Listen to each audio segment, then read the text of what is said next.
pagi pemirsa, seputar info kembali hadir di sela-sela aktivitas Anda. Bersama saya, Sarah Humalubis yang akan memberikan berita terbaru dan teraktual 3 Oktober 2022. Berita pagi ini, kita akan mencoba mewawancarai mahasiswa yang melaksanakan program pertukaran mahasiswa merdeka di Universitas Negeri Medan. Program pertukaran mahasiswa merdeka ini merupakan sebuah program mahasiswa selama 1 semester untuk dapat merasakan kegiatan belajar mengajar di perguruan tinggi terbaik di seluruh Indonesia. Dengan adanya program pembelajaran ini, mahasiswa di seluruh Indonesia dapat merasakan kebudayaan Nusantara yang ada, baik secara tertulis maupun praktik. Nah, kali ini sudah ada rekan-rekan saya yang berada di lokasi. Baiklah, kepada rekan-rekan saya persilakan untuk melaporkan. Selamat siang pemirsa, kembali lagi bersama kami. Saat ini kami berada di Asrama Unimed. Nah, kami akan bertanya mengenai pertukaran mahasiswa merdeka. Saat ini saya sedang berada bersama siapa kak? Boleh tahu? Nama saya Ida Silvia. Dia dari jurusan Universitas. Kalau dari PT Asal itu dari jurusan Antropologi Sosial Universitas Diponegoro. Ya, baik, untuk kakak yang kedua siapa? Nama saya Yudhistira Safitri dari Universitas Diponegoro juga, Semarang, Jawa Tengah. Untuk kakak yang terakhir? Nama saya Widi Nurdin, saya dari Universitas Harold dari Sulawesi Tenggara. Baik, jadi saya ingin bertanya kepada kakak-kakak yang bertiga ini, apa sih alasan kalian memilih Unimed sebagai PT PMP begitu? Karena kan Unimed kan kebudayaan yang Sumatera. Saya pengen mengetahui kebudayaan yang ada di Sumatera itu apa saja dan mencari teman-teman yang dari seluruh Indonesia itu. Untuk kakak yang kedua alasannya? Kalau saya kan emang pernah ke Kalimantan, terus juga ke Pulau Jawa pernah. Jadi kayak pengen mencari pengalaman baru di Pulau Sumatera ini. Makanya dari itu saya memilih ke Unimed. Baik, untuk kakak yang terakhir? Kalau di Unimed itu membuka peluang besar untuk seluruh mahasiswa di Indonesia dengan berbagai jurusan. Hanya itu saya dan jurusan ini memilih Unimed karena mata kuliahnya lebih lengkap. Baik, itu tadi mengenai alasan mereka ya memilih Unimed. Jadi untuk selanjutnya saya silakan rekan saya.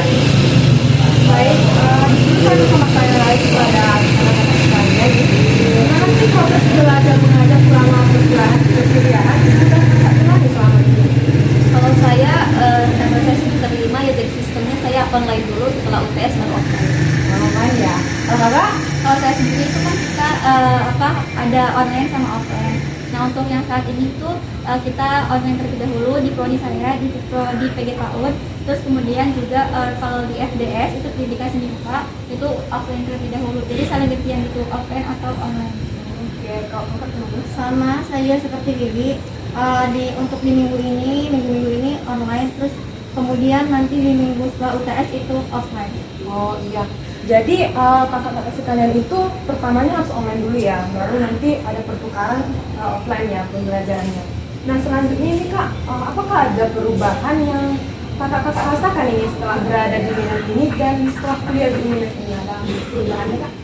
Banyak ya kalau perubahannya, karena saya kan sendiri dari waktu Indonesia bagian tengah ya, pindah ke waktu Indonesia bagian barat itu benar-benar berubah seluruh aktivitas saya, terutama aktivitas kehidupan sehari-hari, kuliah dan lain sebagainya. Kalau kak? Untuk saya sendiri lebih ke culture shock yang di Medan tuh kayak gimana gitu, kayak misal orang-orangnya, cara bicaranya, terus saya kan dari Jawa, jadi benar-benar saya culture shock banget gitu kan, orang-orang di situ kayak gimana sih. Terus mengenai perkuliahan itu sendiri, yaitu sistemnya itu kurikulumnya beda dengan di universitas saya. Kalau di universitas saya itu tidak, kurikulumnya itu tidak KKRI, jadi emang kayak lebih ke tugas di kali sini, kayak tugas-tugasnya lebih banyak, tidak ada kurikulum KKN itu sendiri, dan itu membuat saya harus sedikit itu lagi ya, kayak belajar lebih berkali-kali lipat lagi belajarnya kayak gitu. Oh iya, jadi kakak ini mengalami kultur shock ya saat berada di Unimed dan melakukan perkuliahan di Unimed. Kalau kakak sendiri bagaimana? Saya juga merasakan culture shock di sini ya, karena saya kan dari suku Jawa, dan suku Jawa itu biasanya kayak lemah lembut, tapi kalau di sini itu lebih apa ya, lebih keras gitu untuk cara berbicaranya gitu. Jadi saya mengalami culture shock di situ. Sebenarnya orang Medan tuh tidak marah-marah, tapi itu berbicara seperti biasanya, ngobrol seperti biasanya. Tapi karena saya dari Jawa, itu saya merasakan kalau mereka tuh lagi kayak marah gitu Pak. Oke, demikianlah dari reporter dari Rowdy. Selanjutnya akan dilanjutkan oleh reporter Yusuf. Menurut Kak Ida, proses belajar mengajar selama perkuliahan di sini menghasilkan tidak? Menurut saya sangat bagus ya sistem pembelajaran di sini, meskipun banyak tugas seperti tugas rutin dan tugas TKM itu.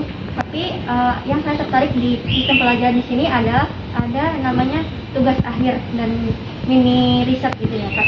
Jadi menurut saya tugas akhir itu kita bikin sebuah project gitu. Dan untuk di PG PAUD sendiri ada expo PG PAUD, dan di situ kami bisa merasakan langsung bagaimana bisa menyelenggarakan event organizer dari expo kayak gitu Kak. Jadi menurut saya di sini sistem pembelajarannya sangat bagus agar bisa menerapkan materi yang ada di perkuliahan itu secara langsung. Kalau Kak Wiwi sendiri, kalau saya sendiri sama sih sebenarnya sama kayak Ida, karena kita seperti juga sebenarnya di sini tuh KKN itu membuat kita makin berpikir semakin kritis dan juga semakin menyelesaikan masalah itu benar-benar kayak diterapkan juga ilmunya gitu kan. Meskipun ya itu emang banyak banget kan tugasnya, tapi di sisi lain itu ada banyak manfaatnya di dalam sistem pembelajaran ini seperti yang telah disebutkan Ida tadi. Itu ada tugas akhir dan itu projectnya itu jadi kita satu prodi atau enggak satu angkatan itu. Nah itu tuh benar-benar kita saling bekerja sama, bukan hanya di kelas saja, tapi di luar juga kita mempraktikkan ilmu-ilmu kita gitu dengan tugas akhirnya itu berbentuk project itu sendiri. Kalau Kak Widi bagaimana? Udah banyak dijelasin ya dari teman-teman saya sebelumnya. Jadi cuma di Medan aja nih yang ada KKNI kan, cuma di Unimed aja nih yang ada KKNI. Jadi bagusnya itu pas baliknya nanti kita lebih banyak cerita kan daripada anak TMM yang lain, karena mereka kan cuma punya tugas yang sama dengan dari kampus asal, sedangkan kita pasti beda loh dengan kurikulum yang di kampus asal. Nanti ceritanya lebih banyak. Jadi memang mengesankan ya, cukup mengesankan. Baiklah, demikian hasil wawancara kami dengan para mahasiswa yang mengikuti program pertukaran mahasiswa Merdeka. Untuk itu kami kembalikan kepada saudari Sarah. Terima kasih. Terima kasih atas informasi yang telah disampaikan oleh rekan-rekan saya yang berada di lokasi. Ternyata banyak juga ya mahasiswa yang mengikuti program pertukaran mahasiswa Merdeka ini. Semoga kiranya program pertukaran mahasiswa Merdeka ini dapat terlaksana dengan sebaik mungkin agar seluruh penerus bangsa Indonesia ini menjadi lebih baik. Baiklah, terima kasih atas perhatian dari pemirsa.